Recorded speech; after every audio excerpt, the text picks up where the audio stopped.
கர்த்தருக்கு மிகவும் பிரியமான தேவ ஜனங்களே, இந்த உயிர்த்தெழுந்த நன்னாளில் எங்கள் வாழ்த்துதலை தெரிவித்துக் கொள்கிறோம். அத்தோடு ஞாயிறு விருந்திற்காக இயேசு கிறிஸ்துவின் நாமத்தில் உங்களை அன்புடன் அழைக்கிறோம். இந்த நாளுக்குரிய வேத வசனம் எசேக்கியேல் 37. இந்த நாளுக்குரிய வசனம் 37:5. நான் உங்களுக்குள் ஆவியை பிரவேசிக்க பண்ணுவேன், அப்பொழுது உயிரடைவீர்கள். கட்டளை வசனம் கடைசி 28. நான் இஸ்ரவேலை பரிசுத்தம் பண்ணுகிற கர்த்தர். இந்த அதிகாரத்தின் மூலம் கர்த்தர் நமக்கு சொல்றது என்ன?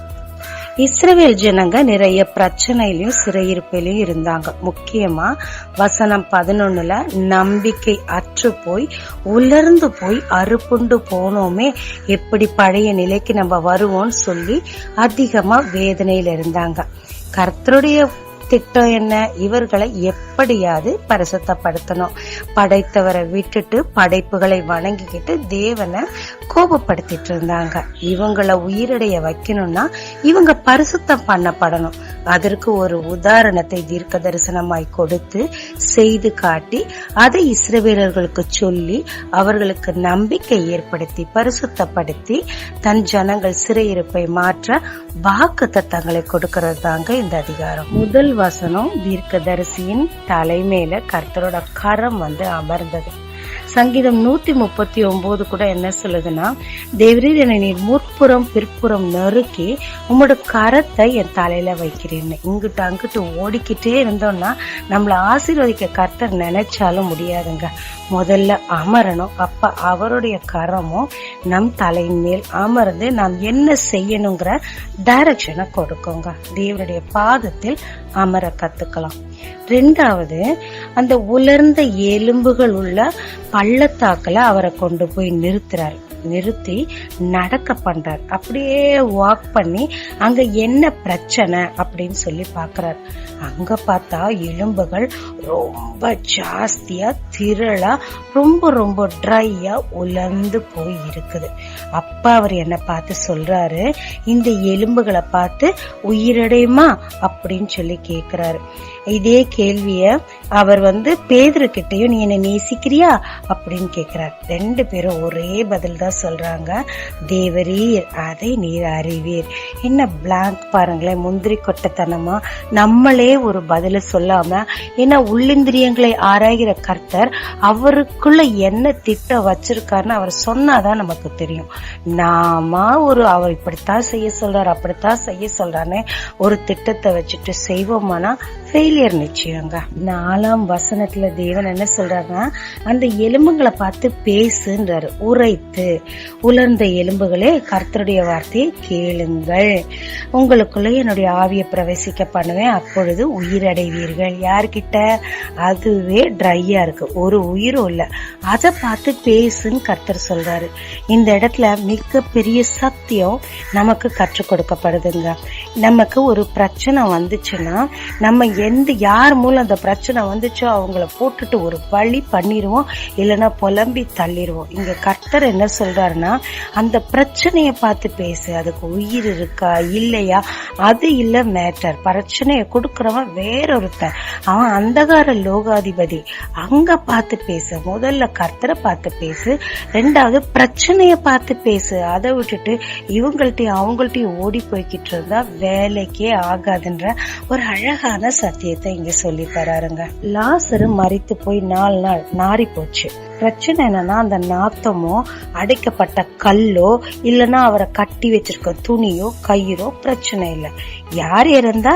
லாசரு இறந்தா. அதனால கர்த்தர் லாசருவே வெளியேவான்னு சொல்லி அந்த மெயின் ப்ராப்ளத்தை பார்த்து பேசும்போது லாசரு உயிரடைந்து வெளியே வராருங்க. இங்க கர்த்தர் ஒரு முழுமையான தேவன், எந்த வேலையை அரைகுறையா செய்யறவர் கிடையாது. அவர் என்ன சொல்றாரு, என் ஆவி உனக்குள்ள வந்துரும், நீ உயிரடைவ அப்படின்னு சொல்லிட்டு. கோமா ஸ்டேஜ்ல இருக்கவங்களுக்கு கூட உயிர் இருக்குங்க, ஆனா செயல்பாடு இருக்காது. பேரலைஸ் ஆனவங்களுக்கு அப்படித்தான். அதனால எதை செய்தாலும் எந்த சுகம் கிடைச்சாலும் முழுசா முழுசா கிடைக்கணும். ஆவி மட்டும் உயிரிழந்து என்ன பிரயோஜனம் இங்க சொல்றாரு. நரம்பு, மாமிசம், தோல் எல்லாத்துக்கும் அதுக்குரிய ஆவியை நான் கட்டளையிடுவேன். அப்ப நீங்க கம்ப்ளீட்டா உயிரடைவீங்க அப்படின்னு சொல்லி நீ பேசு அப்படிங்கிறாரு. இந்த தீர்க்கதரிசிக்கு எவ்வளவு பெரிய நம்பிக்கைங்க. அவர் வணங்குற தெய்வம் எப்பேற்பட்டவர்னு சொல்லி அவர் அறிந்திருந்தபடியினால இது உலக பார்வைக்கு ஒரு முட்டாள்தனமான காரியமா இருந்தாலும் அப்படியே செய்யறாருங்க. ஸ்டார்டிங்ல பயங்கர இறைச்சல். நம்ம கர்த்தருக்காக நிக்கணும்னா சுத்திலும் இறைச்சல் தான் ஃபர்ஸ்ட் வரும். நம்மளை என்கரேஜ் பண்றவங்க ரொம்ப ரொம்ப குறைவு. அப்புறம் ஒரு அசைவு உண்டாகுது. அடுத்தது என்னது, எலும்புகள் எல்லாம் ஒன்னோடு ஒண்ணு சேருது. ஆமாங்க, இந்த காலகட்டத்துல மிக மிக முக்கியமான வசனம். சபைகளும் சரி, குடும்பங்களும் சரி, உறவுகளும் சரி அப்படி உதிர்ந்து போய் கிடைக்கணுங்க. ஒரு மனப்பாடுங்கிறதே ரொம்ப ரொம்ப குறைவா இருக்குது. எங்கேயுமே கடைசி காலமானதுனால சபைகள் பிரிந்து கிடக்கிறத பார்க்கும்போது அதிக அதிக வேதனையா இருக்குது. ஆனா இங்க ஒன்று சேரணும். உலர்ந்த எலும்புகள் எல்லாம் ஒன்று சேரும் போதுதான் ஒரு முழு மனிதனா உருவாகுது. அப்ப கர்த்தர் ஆவியை ஊற்றி அது திரளான சேனையா எழும்பி நிற்க உதவி செய்யறாருங்க. இந்த 4 மாடு கதை சொல்லுவாங்க தெரியுங்களா? சிங்கம் மாட்டை ஒருத்தருக்கு ஒருத்தர் கோல் குத்தி பிரிச்சுட்டு கடைசியில எல்லாத்தையும் சாப்பிட்டுருச்சான். சத்ரு இதை தாங்க செய்யறான். சபைகள்ல ஒருமனப்பாட்டை குலைத்துட்டு அப்படியே தேவ ராஜ்யத்தை கட்ட விடாம அவனுடைய ராஜ்யத்தை அவன் கட்டிக்கிட்டு இருக்கான். அப்படி இல்ல, நாம் யோவேல் 2 சொன்ன பிரகாரமாக உபவாசித்து அழுது தேவனிடத்துல நம் முறையிட்டு நம் பாவங்களை அறிக்கை செய்து சபையா ஒன்று இணையணுங்க. அப்பதான் தேவ சேனையா எழும்பவும் முடியும், சத்ருவோட போராடவும் முடியுங்க. அப்ப கர்த்தர் இஸ்ரவேல் ஜனங்களுக்கு இந்த உதாரணத்தை சொல்லி, நாங்க அறுப்புண்டு போனோம்னு நீங்க சொல்றீங்களே, நான் உங்களை பிரேத குழியிலிருந்து உங்களை திரும்பவுமா எழுப்பி இஸ்ரவேல் தேசத்துக்கு நான் கண்டிப்பா வர பண்ணுவேன். என் ஆவிய உங்களுக்குள்ள வைப்ப, நீங்க உயிரடைவீங்கன்னு 14ஆம் வசனத்துல சொன்னாரு.